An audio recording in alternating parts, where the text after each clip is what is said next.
Jugadas memorables, goles de otro planeta y récords imbatibles. El legado de Pelé para el mundo del fútbol es único y por algo es considerado el rey de este deporte, distinción que se ganó a pulso gracias a una carrera repleta de momentos extraordinarios que para bien o para mal construyeron la leyenda que es hoy Edson Arantes do Nascimento, el cual homenajeamos en este video repasando los 5 peores y mejores momentos de su excepcional carrera futbolística. Pelé haciendo jugadas y ahora lo han frenado a Pelé en una entrada violenta de Raúl Cárdenas. Arrancamos por los peores momentos o los menos brillantes en la vida futbolística de O'Reilly y empezamos con uno que no fue del todo malo para el astro brasileño, el Mundial de Chile 62. Allí Pelé llegaba como una de las principales estrellas del torneo, no solo por todo lo hecho en la edición de Suecia 4 años atrás, sino también por su activa carrera en ascenso con el Santos, con el que llevaba a cuestas una intensa carga de partidos, por lo que el astro brasileño de 21 años llegó tocado al Campeonato Mundial de Chile. A pesar de que se le diagnosticó un esguince inguinal, O'Reilly jugó en el debut de la Verde Amarela ante México en Viña del Mar, donde tras una gran jugada individual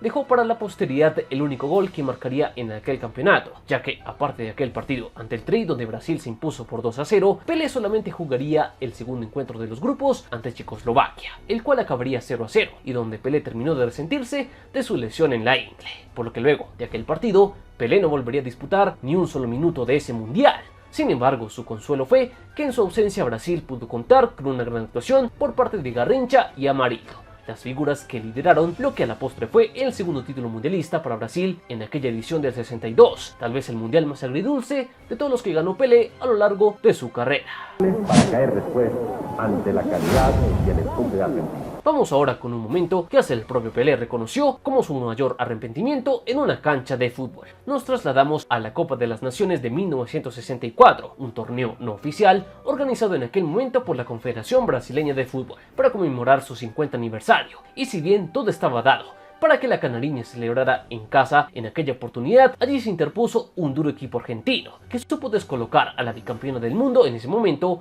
y al propio Pelé, ya que en el clásico que estas naciones disputaron en aquel campeonato, la marca férrea del defensor de Argentinos Juniors, José Agustín Messiano, terminó por sacar de sus casillas a la estrella brasileña, que frustrado por no poder brillar en aquel encuentro, descargó toda su rabia contra la nariz de su marcador, a la cual le propinó un duro cabezazo que le fracturó el tabique a Messiano. Lo más insólito de todo es que Pelé no fue expulsado, ya que la agresión pasó desapercibida por el juez del encuentro. A pesar de esto, la permanencia del 10 brasileño no evitó la derrota por goleada de la canariña ante el albiceleste por 3-0. Un recuerdo más que amargo para Brasil y su principal estrella, que pocas veces lució tan desencajada como en aquel partido disputado en Sao Paulo.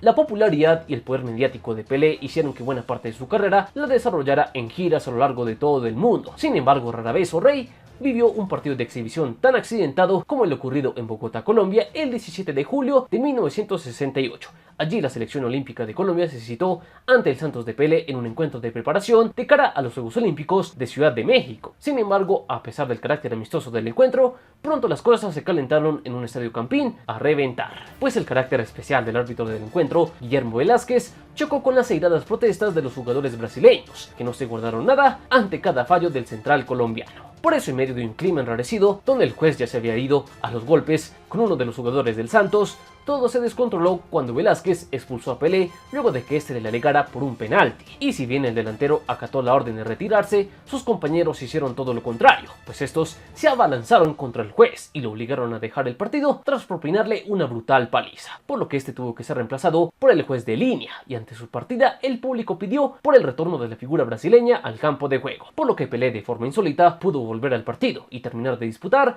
aquel encuentro que acabó 4-2 a favor de los brasileños. Sin embargo, la controversia de aquella noche no terminó allí, ya que el juez del encuentro, luego de sufrir varias lesiones por la golpiza de los brasileños, los denunció ante una comisaría, por lo que luego del amistoso, la delegación de Santos tuvo que ir a una estación de policía a responder por lo sucedido. Finalmente, todo acabó en un acuerdo, donde la actitud conciliadora de Pelé fue clave, y Santos pudo continuar con su itinerario, tras darle al árbitro Velázquez una disculpa por escrito y un pago de compensación cercano a los $5.000. Pelé diz adeus ao futebol, minha gente.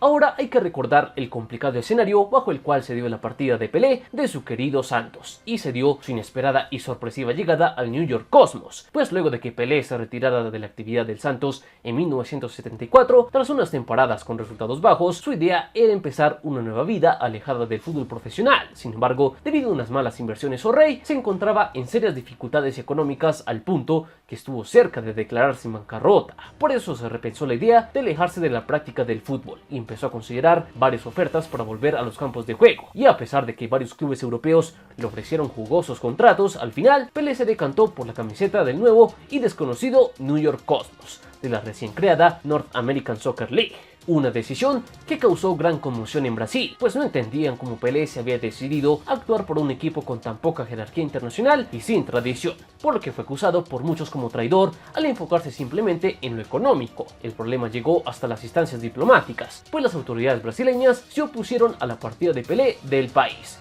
por lo que incluso fue necesario que el secretario de Estado de los Estados Unidos en ese momento, Henry Kissinger, intercediera para convencer a los brasileños de dejar partir a su estrella. The world's greatest footballer, who's not really had a chance to stamp himself on this game so far. Y sin duda un episodio que marcó de forma negativa la espléndida carrera de Pelé fue el fiasco del Mundial de Inglaterra 66. Allí, si bien Brasil llegaba como favorita y vigente bicampeona del torneo, la desorganización interna de la CBF y la pobre preparación que tuvo la selección brasileña de cara a este mundial dejaron listo el terreno para el fracaso que viviría la canariña en tierras británicas. Allí Pelé poco pudo hacer para evitarlo, ya que el juego brusco y violento contra la estrella brasileña de 25 años fue una constante a lo largo de todo el torneo. Así ocurrió en el debut ante Bulgaria, donde si bien la canariña se impuso por 2-0, las constantes faltas que sufrió la estrella brasileña ni siquiera fueron castigadas por el descarado y permisivo arbitraje del juez alemán Kurt Schenzer. Tal fue la violencia sufrida por Pelé en el primer partido que los dirigentes brasileños prefirieron que su estrella se ausentara del segundo compromiso ante Hungría,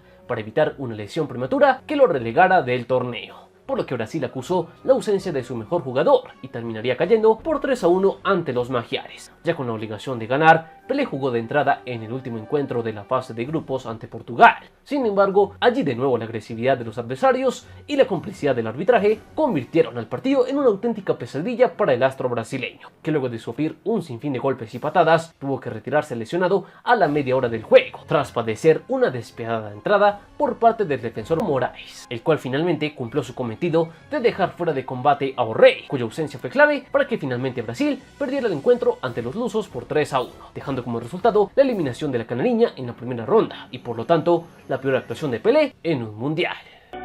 Foi para a cobrança e marcou o 10º gol da sua carreira. Vamos ahora con los mejores momentos que dejó la faceta futbolística del Rey Pelé. Una tarea un tanto difícil por lo mucho que hay para elegir, pero ¿por qué no arrancar por un momento icónico como pocos? Aquella hazaña tuvo lugar el 19 de noviembre de 1969. Allí en un partido entre Santos y Vasco da Gama disputado en el Maracaná, O'Reilly buscaba llegar al millar de anotaciones, cifra redonda que se le había hecho esquiva por varios encuentros. Sin embargo, luego de una jugada polémica, Edson Arantes do Nascimento encontró la oportunidad perfecta para llegar a su récord con un penal que quedó inmortalizado en la historia del fútbol, y con un remate ajustado al palo izquierdo del portero llegó a su ansiado gol número 1000, un momento icónico en la carrera de Pelé, más allá de las dudas que hay con esta cifra, que cuenta partidos oficiales y amistosos, pues según los récords Guinness, Pelé marcó en toda su carrera 1283 goles, mientras que la FIFA solo le reconoce 757 anotaciones en competiciones oficiales. Lo cierto es que sin duda Pelé fue uno de los delanteros más completos y letales que se ha visto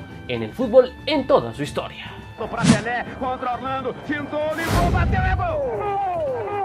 Si revisamos la carrera de Pelé, casi que fue un jugador de un solo equipo, pues por lejos Santos fue el que más gozó de la magia de O'Reilly en los campos de juego, pues con el PSG se haría con 10 títulos del Campeonato Paulista, 4 de la Copa Río São Paulo, 6 títulos de la Taza de Brasil, lo que hoy conocemos como el Brasileirão, y 2 títulos de la Copa Libertadores y la Copa Intercontinental. Toda una dinastía que construyó junto a figuras como Gilmar, Coutinho, Pepe, entre otros, pero acá nos detendremos en el último doblete internacional que consiguió en 1963, año donde Santos lograría confirmar todos los éxitos internacionales logrados un año antes. Allí, como siempre, el aporte de O'Reilly fue clave, pues para hacerse con el título de América, ese año Pelé marcó 5 goles, 4 de ellos en las semifinales ante Botafogo y 1 en la gran final ante Boca Juniors, el cual es especialmente recordado por haberlo marcado en el juego de vuelta en la Bombonera, todo un templo que fue profanado por la figura más importante del fútbol mundial en ese momento. decisión que corroboró luego en Intercontinental del año 63, donde Pelé marcaría un doblete en la derrota de Santos en el partido de ida por 4-2 ante el AC Milán. Pero en Brasil, O'Reilly lideraría la victoria del Peixe, que también fue por 4-2, lo que obligó a desequilibrar todo en un juego de desempate, donde Pelé no jugó, pero el gol de Dalmo le permitió al Rey y el cuadro paulista consagrarse como campeón de América y del mundo por segundo año consecutivo.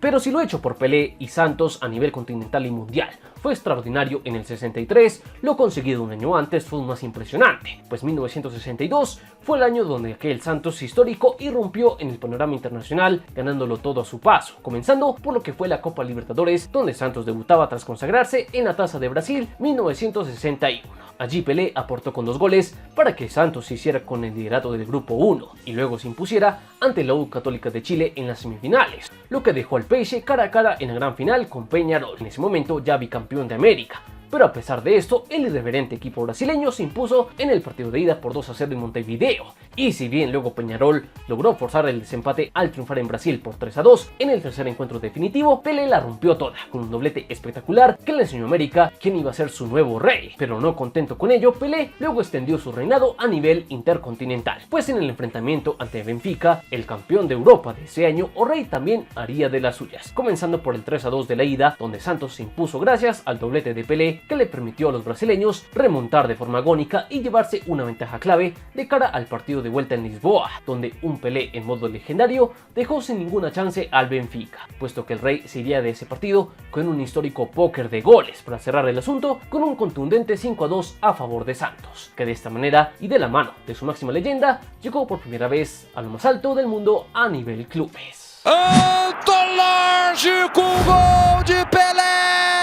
Pocas leyendas en el deporte tuvieron una erupción tan espectacular como la de Pelé, que con apenas 17 años en 1958 hizo su primera aparición en los mundiales, logrando un impacto inmediato que dejó varios récords que hasta hoy son imbatibles en la historia de la Copa del Mundo. Todo esto a pesar de que Pelé llegó a Suecia con muchos cuestionamientos, pues por su frágil estado físico su convocatoria había sido desaconsejada y de entrada no gozó de la plena confianza del DT brasileño Vicente Fiola, que luego de ver cómo su equipo empató a 0 ante Inglaterra en el segundo partido de la fase de grupos, no tuvo de otra que hacer caso a las peticiones del plantel y darle la oportunidad a un joven Pelé. Luego de dejar buenas impresiones en la victoria ante la Unión Soviética, Pelé se ganó el puesto en la titularidad para afrontar el partido de cuartos de final ante Gales, un encuentro muy cerrado que solo pudo abrirse tras una genialidad del 10, que de paso se convirtió en el jugador más joven en marcar en los mundiales, con 17 años y 239 días, marca que aún hoy sigue vigente. Pero si lo hecho ante los galeses lo confirmó como una revelación, lo que hizo Pelé en las semifinales ante Francia lo consolidó como una de las grandes figuras de aquel mundial, ya que otra vez, en medio de un partido apretado, la potencia y la velocidad del chico de 17 años fue fundamental para destrabar un encuentro donde Edson terminó aportando con un hat-trick para la victoria de la canariña por 5-2, algo que no se ha vuelto a ver en una semifinal de la Copa del Mundo. Luego, en la gran final, lo de Pelé ante la local Suecia otra vez fue apoteósico y el chico de 17 años asumió con total naturalidad una definición del mundo, partido que volvió a manejar a placer, pues con 2 tantos de gran factura, Pelé otra vez fue el factor diferencial por una nueva victoria brasileña por 5-2 ante los dueños de casa, que se rindieron ante la calidad descomunal de la leyenda que nació aquel año 58. La cual, en medio de lágrimas, pudo cumplirle la promesa que le había hecho a su padre 8 años atrás en pleno Maracanazo, la promesa de sacar a Brasil campeón del mundo, y lo consiguió con apenas 17 años y 249 días, una marca que hasta hoy ha sido imposible de batir. E o Brasil de Pelé, o único tricampeão do mundo. Pero el momento más icónico y memorable de la carrera de Pelé es su consagración en el Mundial de México 70, donde O'Reilly se aprobó la corona de campeón del mundo por tercera vez, de la mano de un equipo imbatible e irrepetible, pues la estrella brasileña armó junto a figuras como Rivelino, Gerson, Tostão y Jairzinho un ataque de ensueño que no encontró rival en toda la Copa del Mundo. Allí Pelé brillaría no solo dirigiendo el juego de su equipo, sino dejando jugadas legendarias que, a pesar de no haber acabado en gol, aún así quedaron inmortalizadas en la historia del fútbol. Pero también Pelé en México dejaría su huella marcando 4 goles, uno ante Checoslovaquia, 2 ante Rumania y uno en la gran final ante Italia. Precisamente el que abrió la lata de aquella goleada en la que Brasil se hizo de forma indiscutible con su tercer campeonato del mundo, los mismos que Pelé, algo que ningún jugador ha podido igualar hasta el momento. El final perfecto para un Rey que ganó 3 de las 4 Copas del Mundo que disputó y que marcó 12 goles en 14 partidos disputados en esta competencia. Números extraordinarios para una leyenda única y que desde entonces se convirtió en un ícono del deporte a nivel mundial. Y en el bonus de los mejores momentos en la carrera de Pelé, podemos recordar cuando se consagró con Santos en la Recopa Intercontinental, competencia que citaba a todos los ganadores de la Intercontinental hasta la fecha, y donde Pelé, con 3 goles, ayudó a que Santos se hiciera con el título en una de las 2 ediciones que hubo. También podemos recordar las veces en las que Pelé se animó a ser de portero. La más memorable fue cuando de urgencia le tocó reemplazar a Guilmar en el arco del Peixe en las semifinales de la Taça de Brasil 1963 ante Gremio, partido donde se comenta que 2 atajadas de Pelé fueron claves para que Santos aguantara el 4-3 final que le dio el cupo a la gran definición, un puesto que O'Reilly conocía desde sus primeros años, ya que para no sacar demasiada ventaja en los partidos callejeros que disputaba, el joven Edson a veces se hacía en el arco, por lo que uno de sus tíos lo empezó a llamar Pelé por su parecido con Belé, un arquero histórico del Vasco da Gama que incluso alcanzó a ser compañero del padre de O'Reilly. Y cómo no recordar el memorable retiro de la estrella brasileña, que con 37 años y ante 75.000 personas disputó su último partido, un encuentro amistoso entre Santos y el New York Cosmos, repleto de leyendas donde Pelé jugó un tiempo para cada uno de sus equipos. Y hasta aquí este homenaje a una leyenda del fútbol. Para ustedes, ¿dónde entra Pelé en el ranking de los mejores de todos los tiempos? ¿Y cuál es el legado de O'Reilly en un deporte que practicó y amó como pocos? Esperamos todas sus opiniones en los comentarios. Y recuerden que Rey solo hay uno, y ese es y será por siempre O'Reilly Pelé.